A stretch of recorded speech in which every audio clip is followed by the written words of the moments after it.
former cult members, what made you realize you were in a cult and need to get out? Story 1. I was born and raised as one of Jehovah's Witnesses. Got married to another witness when I was 19. Around age 23, I started questioning the intense level of control they have on our smallest choices: what we wear, look like, what we watch or listen to, who we spend time with, etc. Things really started falling apart when my cognitive dissonance was reckoning with the fact that I've worked with several hundred non witnesses, and they were every bit as intelligent, compassionate, and loving as the best witnesses I knew. Yet the organization taught me that non witnesses were selfish, horrible people, and they were all going to die at Armageddon, which has been constantly and urgently imminent for the last 150. I'll drop a link to some of their quotes regarding this in case you're curious. After this got to be too much, I finally decided to research what exes had to say. The organization called them apostate. We were trained to be terrified of them and what they had to say, to never listen to them. Once I gave them a chance, it clicked instantly. Our leadership told us to never listen to apostates because they knew the whole time that the apostates were right about everything they say. My wife was not thrilled, to say the least, but I convinced her that the truth stood up for itself, and she had the right to examine all the evidence and decide for herself what was true. We've been happily out for a year and a half, making new friends, having the time of our lives, and we are buying a house this week. Story 2. They told me I devoted too much of my time studying instead of praying or proselytizing or going to gatherings or so-called family time. I even explained that I study because I want to one day contribute to the alleviation of poverty in my country. They confronted me one. They said that studying is more important to me than God, that it would be better to save myself a seat in heaven, and that all I could do is pray for God to provide for the poor. I felt insulted because they were Americans, and it seemed like their privileged life blinds them from how humiliating it is to not be able to eat. I personally know how many generations that have passed that have prayed for poverty in our country to end. After that exchange, I was so shaken with disgust from what I just heard. It was then that I decided I should get out. I'm a spineless coward, so I composed a letter detailing my leave and handed it to them rather than confront them directly. Story 3. I grew up a Jehovah's Witness. I used to like it, it was all I knew. I watched a documentary about Jonestown and a few TED Talks about cults, and I found a lot of similarities with my own religion. During quarantine, away from peer pressure and their exhausting preaching activities, I had time and space to learn more about my own religion, and I realized I was in a cult.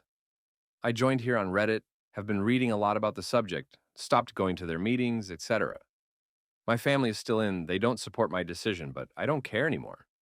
I'm 17, might go to college this year, and I'm glad that I'm out. Story 4. I was in an offshoot of AA for substance addicts called DAA. They treated the AA Big Book as gospel, and they encouraged absolute control from your sponsor mentor. You had to tell them every grisly detail about your life. They refused to allow people to take mental health medicine. The group took up all of my time and spent hours trying to go to NA meetings to recruit people. They saw Bill Wilson as almost godlike. At the top of the organization in London was a figure who subtly placed himself as the cult leader and took advantage of young newcomers financially. They cast every problem in your life as your fault. You'd be lacking faith or not doing the right prescribed cult actions like meditation or writing down your failings in detail and sharing them. Sponsors often told other people what their sponsors told them. There was no privacy. I left when my partner, now wife, managed to show me what was going on. Unfortunately, she read a lot of my graphic writings about my past, and we struggled to repair trust. I hate them. They prey on vulnerable people and make the cult their lives. If you leave, you're isolated and bereft and alone because your entire life is in there. Please avoid. Happy to answer questions about them. I'm UK-based, but they're worldwide. Story 5. My parents joined a cult that posed as a Christian church, but it ended up being extremely toxic and 1000% a cult. Here's some things that made them know to leave. My mom was a wild teenager and had somewhere around 5 abortions before she was 18. When you joined this cult, you had to spend a week confessing and writing out all of your sins, like all of them. Obviously, my mom wrote her abortions, and they made her get baptized for every abortion she had, so she got baptized like 7 times or something wild. Next thing, my mom got pregnant with me 4 or 5 months after they joined, and they prayed over her constantly and made her and my dad pray every day, multiple times a day, that God wouldn't take me from my mom because of her past abortions. My parents were frightened for my mom's whole pregnancy, that she was going to miscarry because God was punishing her. When I was finally born, there was obviously tons of joy because of my birth. 3 days after I was born, the leaders of the cult came to my parents' house out of the blue and said they needed to 1. Collect their tithe, 2. Make my mom repent for missing church. That weekend I was born on a Saturday. She wasn't going to make it to church that Sunday, obviously. And 3. Pray the spirits of my mom's past aborted babies off of me. In that moment, my parents told them to leave and that they wouldn't be back to the church. So they cursed me and my parents, saying we would go to hell, and my older sister, 3 at the time, would go to heaven and have to be punished for my parents and I, the 3-day-old baby. Wild times, haha. Story 6. Not actually a cult, strictly speaking, but I was in a multi-level marketing sales job that used all the tactics of a cult to get people to stay. Promise of future success, isolation from friends and family, etc. Throughout working there, I stopped talking to my old friends and family and became someone I never want to be again. The point where I started to check out is when one of my clearer thinking friends started pointing out problems with the company. It kind of forced me to think critically and get out of it. I'm doing much better now with a new job and talking to my family again, though I've never gotten back the friends I lost. Story 7. I joined the ex-gay movement during university. We, just a normal evangelical church, would stand outside church and give roses to people as they walked past, offer free meals to students, and play rock music. That's how we found new members. They weren't all gay, by the way. Once people joined, they were grouped off into disciple groups, male and female. You weren't allowed to mix. Then the sort of gay guys were put in a small group together. It was strange how they would ask us questions to probe this. The main guy did pick us out somehow. In the group, there were 4 or 5 of them. We started praying over each other and doing more secretive tasks to make us more straight. I went on several camping trips with these guys. I quite liked it. I think I realized it was a cult too late. I just left when it was taking up too much spare time. Story 8. Born into the Mormon LDS Church. 100% a cult per the bite model of cult. But they do a scary good job convincing their own members they're not a cult. Anyway, so my super Mormon mom loves the church more than her own kids. And she had more than 10 kids. Yeah, more than 10. One by one, we grow up, go on the 2 or 1.5 year Mormon mission, which only further brainwashes the missionary into the church in the process, and come home until my younger sibling comes home early from their mission due to severe depression. Now in Mormon culture, coming home early from a mission is a "you're lesser than the rest of us perfect Mormons" move. It stems from stories told by church leaders like, "Forget yourself and get to work," meaning, forget your own problems and do what we tell you. Work harder. This made my mom go insane. Like, she kicked my sibling out of the house and had all sorts of strange theories, like she was going to steal from her, or that other people in the local church group were trying to get my sibling to come home early. I was shocked at this treatment of my sibling and decided I didn't want to treat my kids like that, coming home from a mission or not. And that started the process of me exploring different takes on Mormonism and how to be a more open, loving parent. And as I did so, I found a lot of people talking about archaeological issues with the Book of Mormon, early church leadership essentially stealing Masonic rituals to swear the early members to secrecy about polygamy, and them lying about it to the public. The current church asking for tithing from poor people, even though they have over $300 billion in the stock market. And suddenly I realized that the church that fooled poor people dry just to make them wear long underwear and kick out their kids wasn't for me or my family. So I stopped believing in the truth claims of the Mormon church. And luckily my wife followed me out. Some couples get divorced when one person leaves Mormonism. and we are so much happier 2 years later. Hat tip to ex-Mormon, which helped me heal from the pain of being kicked out of my parents' family and having been lied to by the church I gave so much to for my entire life. Cheers! Story 9. Closest I got was when it was 2015 and I was part of the FPH sub on an older account. Basically a culmination of being in a bad part of my life. No job after law school graduation with tons of debt, girlfriend dumped me, and I had to move back home with my parents in an active adult community, all right, which made me depressed. But I was physically fit at the time, and that was all I felt I had going for me. Anyway, I didn't realize I needed to get out until the admins banned the sub. It was like a light switch, and I decided to stop being a jerk and get over my self-pity party. Story 10. They told me that my family was getting in the way of my relationship with God because I had a curfew, wanted me to abandon school and my entire life to join their church. That's when I realized it was a cult. But after more research, I learned the manipulative techniques they employed on new recruits, love bombing, etc. My friend that introduced me to the cult actually had the same concerns as me. So we left the Bibles they gave us outside their home, and we tried to avoid them on campus. One girl I never met proceeded to message me and said I was going to hell. Overall, it's a fun story to share with people now. Story 11. Mormon until I was about 35. I consider it a small C cult because there are certainly others that are worse. On the other hand, they ask for a lot of time and money and tell you what underwear to wear, so it's still something. I started to realize it was a lie when I started feeling like I was being hypocritical about being kind. We were always taught to be kind, but we also had a whole hour-long lesson about how we should never let gay people use our church to have their weddings. And it was a kind person giving this lesson. My church somehow convinced this nice person to be unkind. There were some other things, but this was the day I decided I couldn't keep attending. Story 12. It wasn't the reason we aren't a cult is from my mom, nor the general acceptance of non-scientifically correct things, nor the belief in contradictory information. You spend enough of your time also trying to make sense of stuff you don't really consider can be self-contradictory. It wasn't that they could make you feel bad for nothing. It was a combination of things, but it was mainly gradual. Oversleeping in the mornings and later uni led to me not going, which helped me realize, but even 3 or 4 years after leaving, I still felt the cult was inaccurate. Even the criminal charges against the leader didn't really help.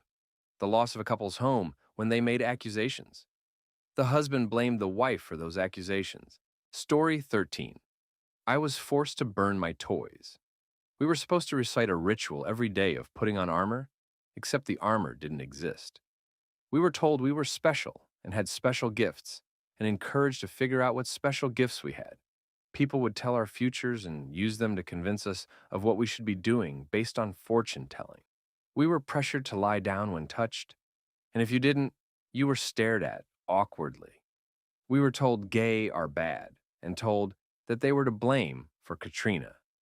We were told to give a significant portion of our money, and we were promised, no, guaranteed, we would get an investment back. We were told to fear socialism because it would instill an authoritarian government in the US.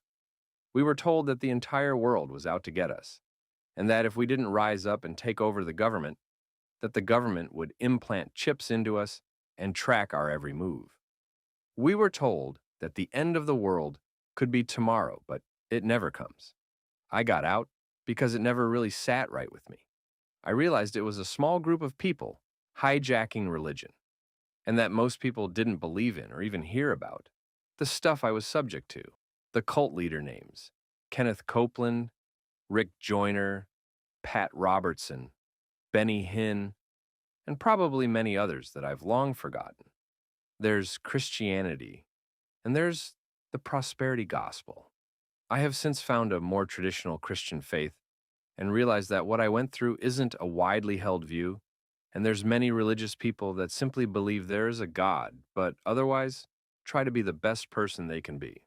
I'm in a church now that is very active in volunteering to the community, and any monetary contributions are optional. Story 14. I work for a non-profit that reveres their dead founder.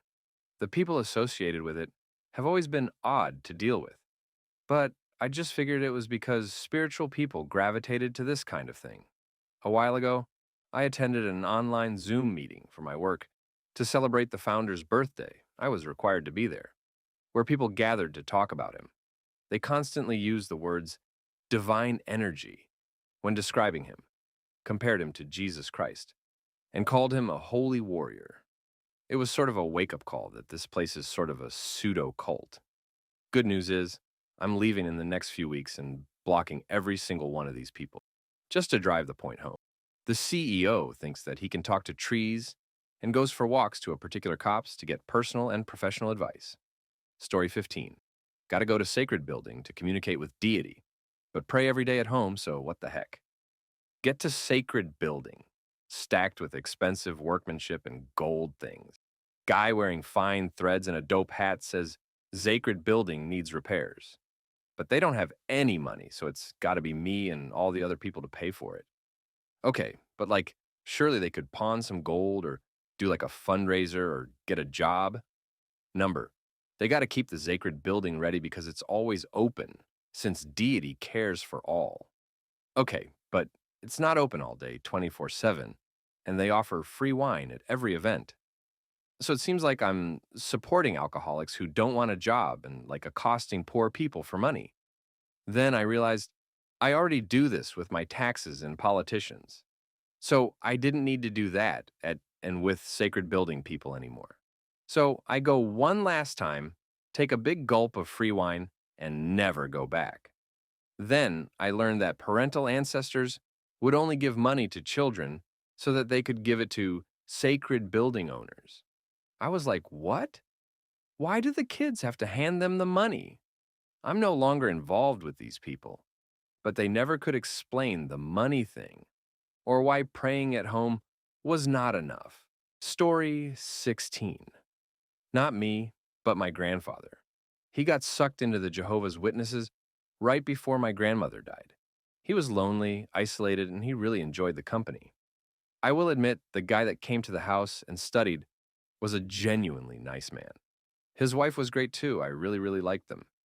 They respected the fact that my mom and grandmother were not okay with joining, but said they'd be more than happy to talk to us if we changed our minds.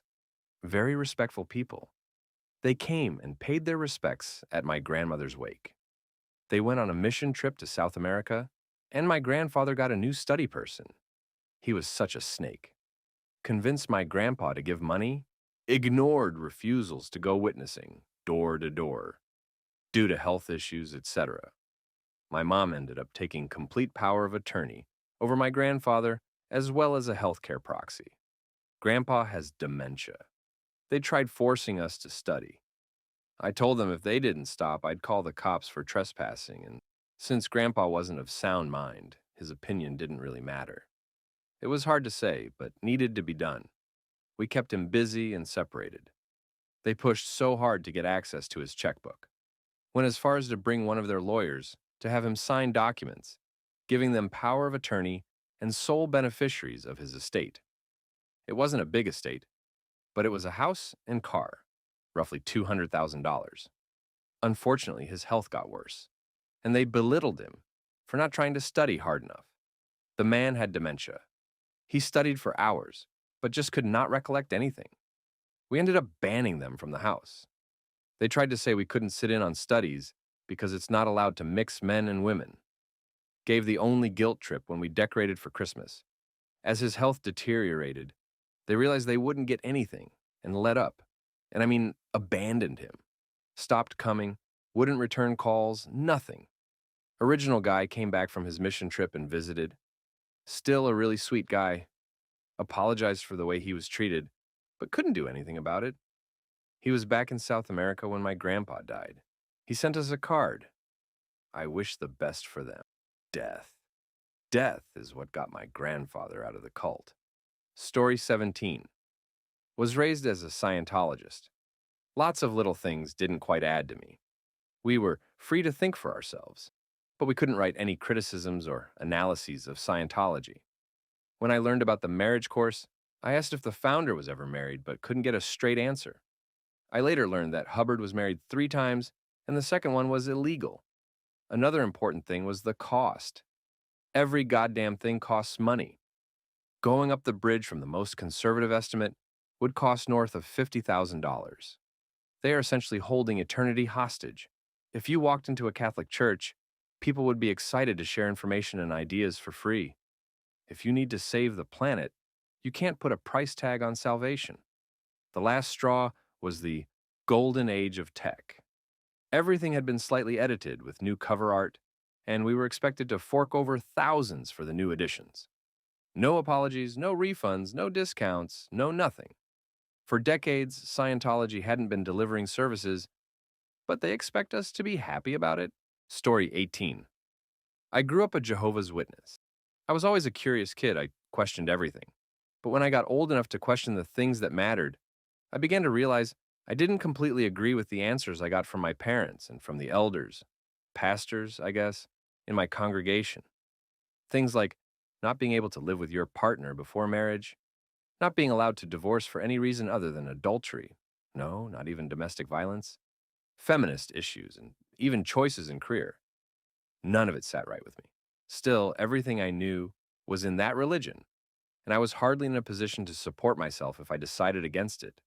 So, unfortunately, I convinced myself it was the true religion. My mental health fell apart, and I hopped from personality to personality for the best part of a decade before finally leaving when I met my non-Jehovah's Witness husband online. We met and got married within 9 months because he was American and I was British, and there was no use doing a 90-day fiancé visa because I would not have been allowed to live with him alone if we weren't married. I left the religion and cult about 6 months after our marriage, the final straw being how awfully I was treated just for marrying a man who wasn't a Jehovah's Witness. It's been difficult leaving as my family are still believers, and the frustrating conversations with them leave me in a mental daze for days. Lots of therapy and even meds have been required to help adjust from all of the brainwashing. Low self-esteem, anxiety, and identity issues are just a few of the things many of us suffer from when leaving. Thank God, or not LOL. I'm out though.